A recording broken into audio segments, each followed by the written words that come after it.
Hollow footfalls echoing through empty corridors. The primal reaction of flesh brushed by an unseen touch. Shadowy figures slipping between the moss-covered boles of ancient trees. Strange calls issuing from not quite human throats, piercing the stillness of the night. Unusual lights and objects streaming across darkened skies. Stolen minutes and a void filled with obscure and disturbing memories. These occurrences and more are called by many whispered names in many countries around a world we believe we know so well. All of these things share a common thread. I'm Charles Romans, and welcome to the pathways leading to the shadows of legend. One day each of us will close our eyes for the final time. Our hearts will slowly cease to beat, and our last breath will whisper through silent lips as we leave this existence behind. Yet is this truly the end? Do we simply cease to be as the last spark races from our brains along cooling neurons to its final destination in oblivion? Or does the part of us that is uniquely our own continue beyond the grave? Is there existence beyond the temporal? And if so, what mysteries might that existence hold? There are those who would have us believe that our lives end with our final tomorrow, that the physical world is both our beginning and ultimate end. There are also those who reject this explanation, instead contending that the physical world is simply one aspect of an existence which may stretch on through eternity. For now, we are left to wonder if the strange apparitions are a product of our feverish minds, or if ghosts do haunt the fringes of the material world. The ultimate truth may lie somewhere between, unknown to us until we each pass beyond that veil. And between our searching eyes and that veil lies a path that leads us to the shadows of legend. This evening, we have Pam Church and Shelby Church that are discussing some paranormal encounters they had. Miss Church, would you mind to tell me a few things about your past with the paranormal? Have you always believed in ghosts? Well, not really, not until I had my first experience. Okay, and when was that? Well, the first one that I knew that there was spirits was when I was 9 years old. But I saw paranormal before that in our family cemetery. But after I saw my grandmother, whom we just buried, standing at the foot of my bed when I went in there, I knew there's something. Now, did this happen while you were living in Rush? Yes. I think when I was about 6 or 7, me and my mom was down at the cemetery, and I told her I saw a couple of people, and it was kind of foggy. And my uncle and my cousin were supposed to be there that day. And she'll look down and she goes, "Oh, that's probably just them." And we waited and waited and waited, and nobody showed up. But you could see men walking in this fog. So now, were these more like shadows in the fog or actual shadow people, do you think? It was actually like, I can't really explain that. They were grayish color. Yes. And they just blended in with the fog. Now, knowing something a little bit about your area out there, this is your family cemetery that's close to your home, correct? Mm-hmm. Okay. Go ahead, continue, please. Then, we never thought anything about it, but it always bothered me. And then when I was 9, I went into my bedroom and sat down for a minute, closed my eyes because of the day, and I just turned around and looked, and my grandmother was standing at the foot of my bed. And here I am knowing that we had just buried her, and I screamed. I mean, I really screamed. And after that, I didn't have too many experiences. Just, cold hands like to push you, or, you can hear some voices, laughter. Did this occur in multiple locations, or was it the same location where these things happened? It was in multiple locations on the property. Same property, just in different areas. Okay. Now, part of the property that we lived on, we've had quite a few experiences. When my girls were small, they would be talking to someone, and they, and replying back, and there was nothing there. And Now, do you think this went beyond the standard imaginary friends that young children have? yeah, you could see somebody. You can see the couch indented, like somebody was sitting on it, but there's nobody there. And me, researching and trying to figure out paranormal when I was in college and stuff. I said, I don't know if you're the real deal or not, but please leave. And Shelby says, why'd you make him leave? And I said, well, who was it? She goes, the Indian chief. Interesting. So, but when I told him to leave, you could see the couch cushion rise up, and then it was a cold air. Did this particular ghost ever come back? No, he left. All of our lives, we've heard voices between what would be my brother's old mobile home, yes, and my mom and dad's. We always heard a man and woman's voice. And one day, when I lived in the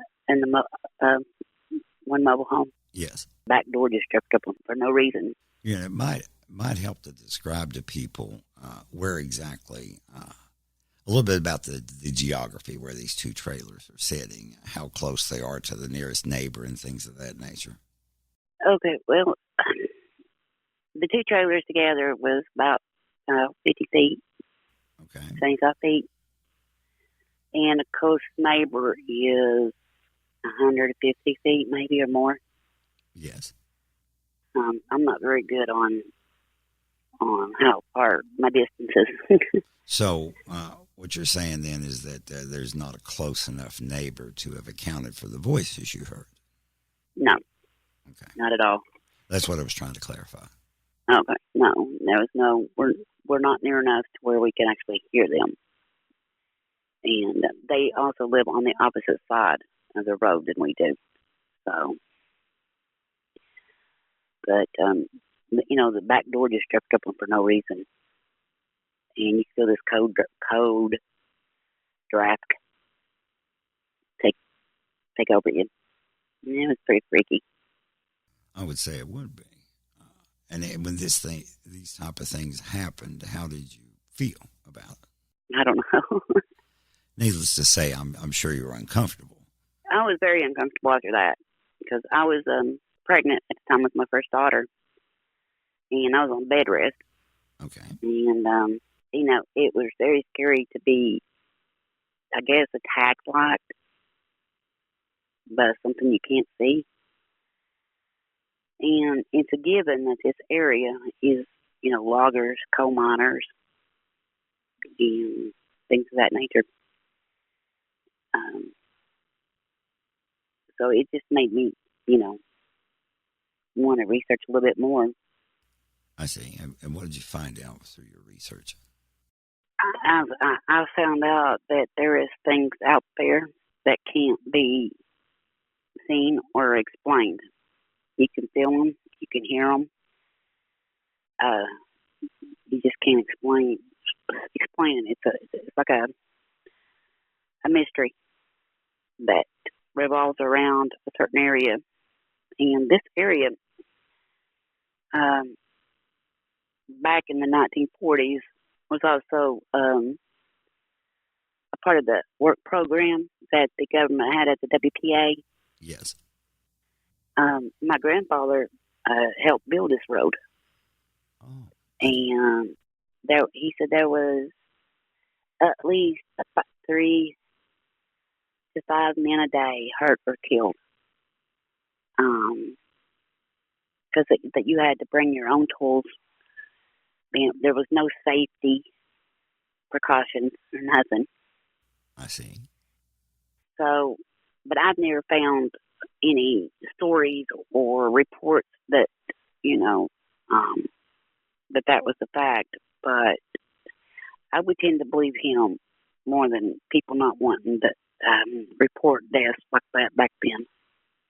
Well, record keeping has come a long way. Yes, it has. Yes, it has. And so I would believe him, especially by the mules and the horses and the dynamite that they used. Well, yeah, that was very dangerous. Yes.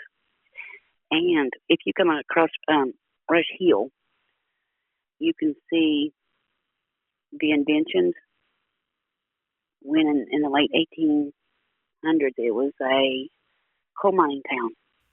Okay. And you could see, and the train cars would be going back up in the hill, and you got on one, area, and you got one going over the hill and getting the coal out. And, there was a tale that there was some miners got killed.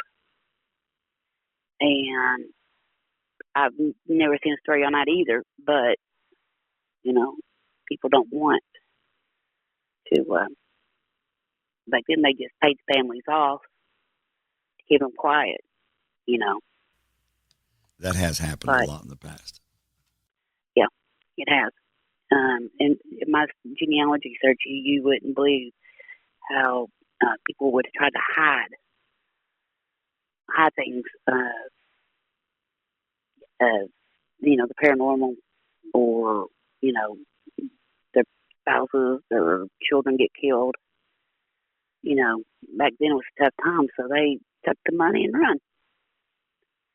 And these people was left to, and I believe that they're upset, they're abandoned. So you think maybe that the activity that you've seen was a result of those lingering spirits? I'm thinking they are, because we have this one we call Shadow Man. Okay. And he scares me. And like I said, I've dealt with paranormal for a long time, ever since I was 4 or 5 years old. Maybe. I remember stuff, but they're not too clear. At least by 7, that's when I saw the 6-7. He scares me to death. Well, describe him a little bit for me, if you don't mind. Okay, he's dark, shadowy, my figure, and it is a figure. It's not mist, it's not dust, it's not the wind or nothing like that. He is like a dark gray shadow. You can tell he's a man. You can't see facial features. He's got a kind of a bolo hat on. Okay. A long sleeve shirt. Suspenders. And I don't remember the name of the old pants. The old, where they tucked them into their boots. And the boots had the fringes on them. And he scares me. What about him is scary? He makes you feel like you're going to be dragged to Hades and back, and devoured. I mean, he gives all that evil presence. And I'm thinking a lot of it's anger. Okay. But he scares me. And then he comes across in front of our mobile home and goes to the end and goes up the hill and vanishes. Well, has he ever tried to come in the home? Yes, he's tried once. And I told him, you're not welcome here for you to leave. And he hasn't tried to come in. He's saying, I can hear knocking on the door sometimes. All right. And I'll look out my window and there'll be nothing there. I see. I can hear footsteps on the porch. There's no one there. And I know a lot of people think that I'm making it up or I'm crazy, but one person that, made fun of me had a conversation with the Shadow Man one day. And from then on, I don't see him too much visiting.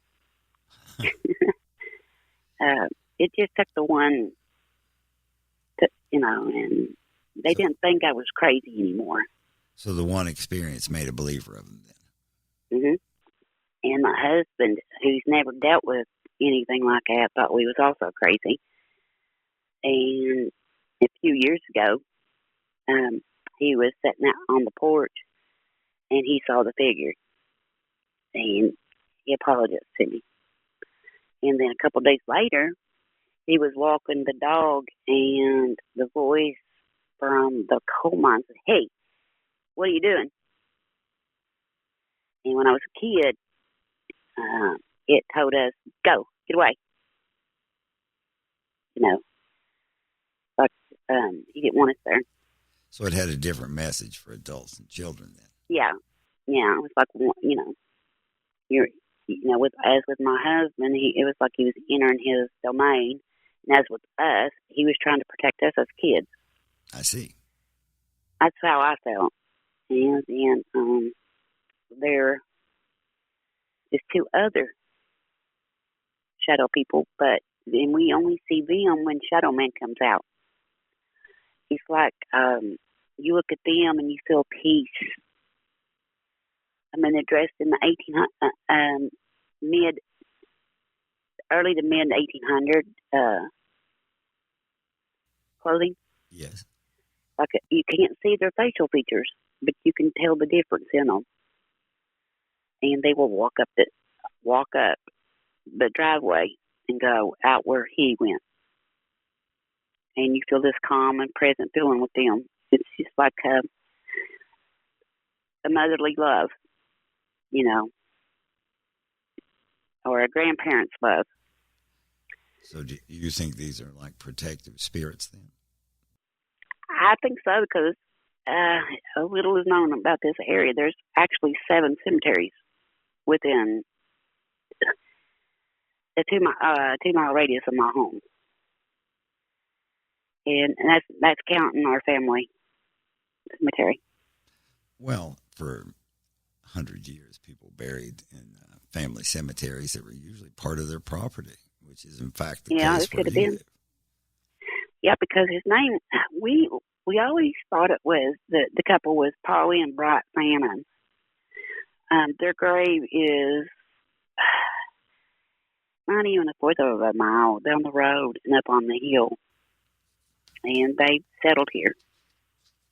Oh, I see. I could never find hardly any information on them. I found them in the genealogy up to 1800s.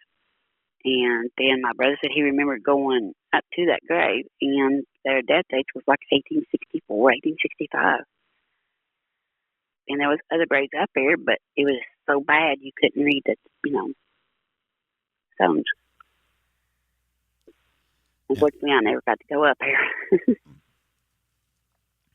So are any other serious experiences around the home? Yeah, I got shoved. I got shoved off the porch.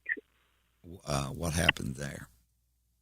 I don't remember the exact detail, but I was arguing with my mama, which I shouldn't have done. Next thing I know, I got a big old push of cold. I got pushed off the steps. Yeah. So I never argued with my mom again. And you're certain that it couldn't have been someone else that had done that?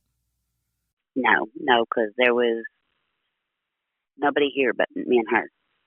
And she was down the steps, and I was up the steps. And we were sitting there talking, and arguing. And next thing I know, I was pushed towards her. And boy, I apologized right real quick. And my back was ice cold. And it looked like there was faint handprints. And that was a pretty scary experience. And, a lot of people have experienced things here, and they just blew it off, and didn't want to deal with it. It's like the day we buried my mom, it was October 9th. It was really, really warm that day.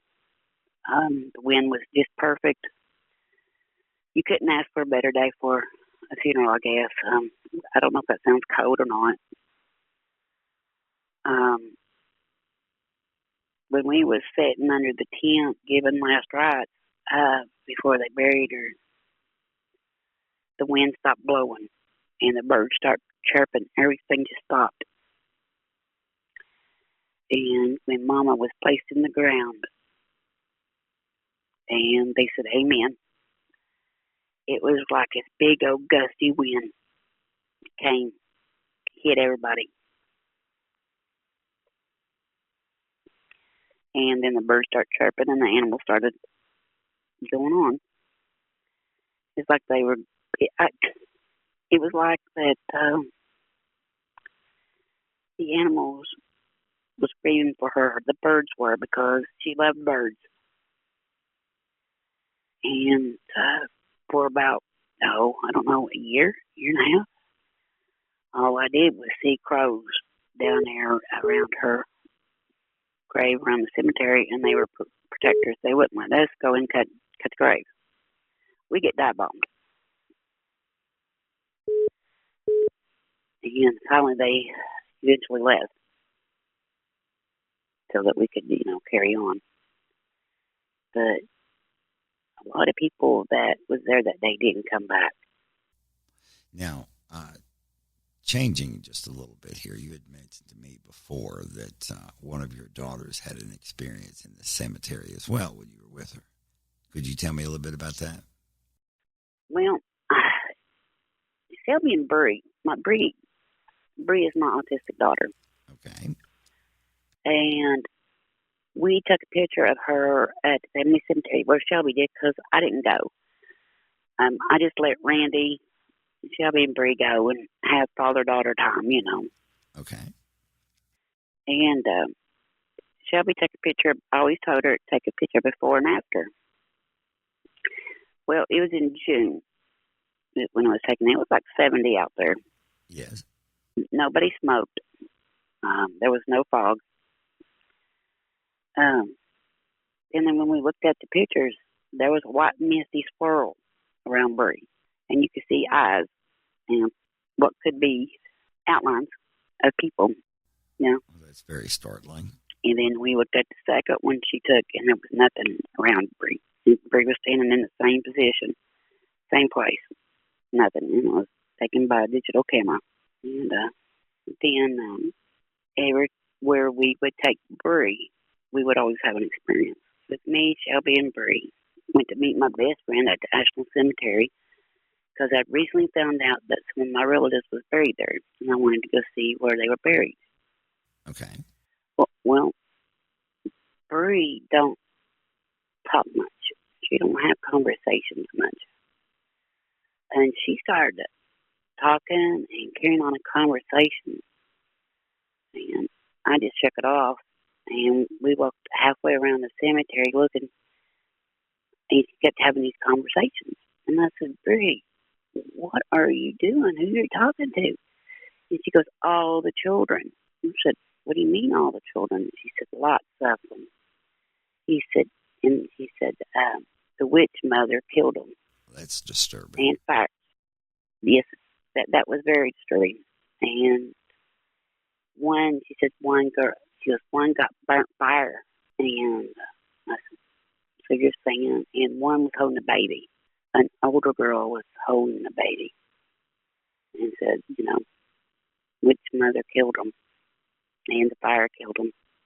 So a few days later, I was in a genealogy room for Carter County. Yes. And someone had posted the Ashland murders. It was about the Gibbons family, about their 16-year-old daughter ill-treated, if you know what I mean. Yes. And then murdered. And they set the house on fire. That's tragic. And it is. And come to find out, those 3 kids are buried at that cemetery. There was 3 kids. Do you have any idea why these may have been attracted to your daughter? Well, I think the reason why they were attracted to me is she don't have no filter. Her mind don't have a filter to it as we do. But after we get a certain age, we just don't believe in stuff like that no more. Some still has it. Some still can, communicate, see them, feel them, talk to them. But most of the time, nobody wants to believe in it. They either think you're crazy or go ahead. I was going to say, so you're saying that she's more receptive. Yes. When we go to we went to Peddler's Mall. We was in this little one. Where's that at? That is in Moorhead, Kentucky. And I asked her, we was shopping there because we always got Shelby from college and had my mother-daughter times, And we was stopped at this little booth that had old jewelry on it. Okay. And she was looking in and she looked at this cameo. And she said, I want this. And I picked it up and I said, oh my goodness, Bree, you can't have that. She goes, why not? The lady said I could have, she wanted me to have it. It was $61. I said, well, tell the nice lady thank you, but we can't afford it right now. So I was about to pay $61 for what could be a potential, paranormal item. So now the nice lady that told her that she wanted her to have it wasn't necessarily the person selling the jewelry. Exactly. A lot of people don't realize there's different spirits. And when you get a lot of anger, a lot of aggression into a home, it can create. You talk about like along the lines of a poltergeist? Yes, that's it. Thank you. And then you got your demonic hauntings. And those are rare and far in between, given what some of these shows what's on. You can tell that you're being attacked by a demonic force is they always scratch or do things in threes. Okay. Because they're mocking the Trinity. And then you have elementals. And they're created by nature. Okay. So you go into a place like a sewer or battlefield. You're going to probably run into one and you don't even know it. They can imitate anybody and anything. And they can be good and they can be dangerous. It just depends on what happened. Mostly they're dangerous because it was created out of death, destruction. And the only way to remedy them is either having a Wiccan or a Native American medicine man come in. Well, how many of these different types have you encountered yourself? I've counted all but one or two. Okay. And what are those? I haven't experienced poltergeist and I haven't experienced the elemental. Because sometimes you can hear like machinery at a certain time, a certain day. You can hear like machinery across the road. And that's where they had the coal mine. Oh, I see. Yes. And then, when I went with some friends, we had them to, we asked them questions and they responded back. So we knew they were, legit there. There was nobody else could be there but us. We were the only ones in the room. Nobody did it. It was just crazy how things, went. What would you say to someone who was a skeptic and didn't believe in any sort of supernatural? Well, you have to have a little bit of skepticism. Okay. Because you have to keep your mind open. And you have to remember, there's things in this world that can be seen and heard without no explanations. Even the Bible speaks of dragons and unicorns. So, I think people need to have a little bit of skepticism, but always to remain open to the idea and don't make fun of folks that actually believe in the paranormal, because until they experience it, they'll never know. It leaves I don't know what you would call it, but it leaves something in your soul that that there's something out there other than us. I would say that's a fair assessment.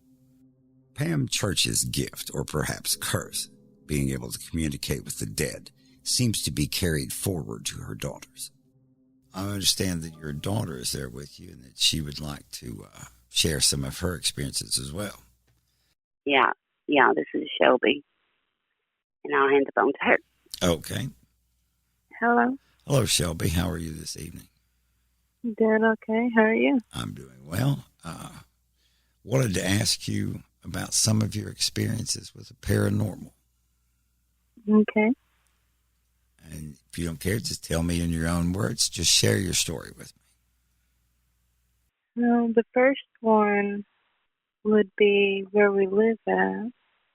I was out walking the dogs at nighttime, and normally I would be fine with it. And then all of a sudden I felt like someone was watching me and was giving me what feels like a look, Okay. like I wasn't wanted there. And I looked around, and next thing I know, I see like a shadow of a person. It was in the shadow part of the property, but it was more darker, as if someone was standing there. I see. And I could tell that he was wearing a hat.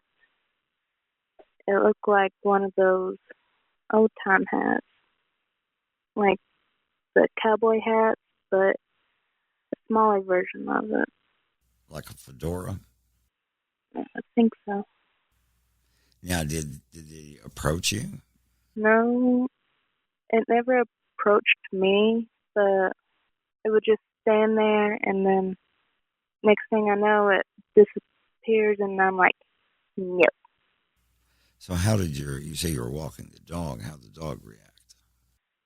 Dog was looking around like it could hear something, but couldn't figure out what it was. What are some of the other experiences you've had? My sister got this one doll. I can't remember where she got it. It was lifelike. I didn't like it one bit. I kept telling Mom, asking her if we could just get rid of it or put it somewhere else. And Bree wanted it in our bedroom where we were sharing it at the time. Okay. And Mom was like, you're just being paranoid. It's just a doll. Nothing's wrong with it. And I've been going on about this for days, and Mom giving me the same response. And then Bree overheard us talking and was like, it's okay, my sister. She just wants a friend. And that's when Mom was like, nope. And took the doll out of the bedroom. Then did you have any more problems after you removed the doll? No, there was no problem with the doll. Just the fact I kept feeling like I was being watched, and it was freaking me out. Did you ever have any other encounters or experiences that also involved your sister? Just the cemetery one that Mom was telling you about earlier, and then the whole photo thing with the cemetery Now, on the property. Your mother had said that all this activity happened on the property. Did you experience anything outside of the property? I was in college. Okay. I went to college for a while, and I was in my dorm room. I had some friends come over and stay the night with me. Yes. I woke up in the middle of the night, feeling like someone was watching me. I sat up and looked around. At first, I didn't see anything, but wasn't looking at the door that went into the bedroom at the time because I was looking everywhere else, thinking it was one of my friends watching me. Or they got up and looked over to make sure I wasn't waking up from them. So I was like, okay, I'm going to go back to sleep. All right. When I was turning around to lay on my other side, that's when I saw the door that can lead into the room, and I saw a full figure of what looked like a man. He was wearing what looked like blue overalls, a blue button-up T-shirt, had black hair. I just couldn't really see his face. But at the same time, I could see it. And I started sitting up and was like, and when I sat up, that's when he disappeared, and I was like looking all over the room. I stood up until the time when it disappeared. Did it seem to be a solid individual, or was it kind of translucent? How would you describe it? At first, I thought it was just me just trying to fully wake up, and just me like having my eyes half and half. And then every time I thought about it, I was like, no, my eyes was wide awake because I was trying to make sure I didn't wake my friends up. Yes. While I was trying to toss and turn over to go back to sleep. And I'm like, because the dorm room I was staying in, it was supposedly haunted anyhow. Okay. Because there was a bunch of rumors of like a little girl running down the hallways and riding the elevator. Obviously, a little girl, not college age or anything like that, correct? No. I'm guessing it's where there used to be a house there or something, but I'm not really for sure. Okay. And did you have any more experiences like that while you were at college? In my very first dorm room that I stayed in temporarily, I was the only one there at the time, because the other one that was staying in the room, she was staying with someone else at the time. I just woken up, and I was just laying there because I couldn't go back to sleep. And I was like, okay, I'll just lay here, wake up, and then I'll go watch one of my DVDs I brought. All of a sudden, I felt like there was someone watching me.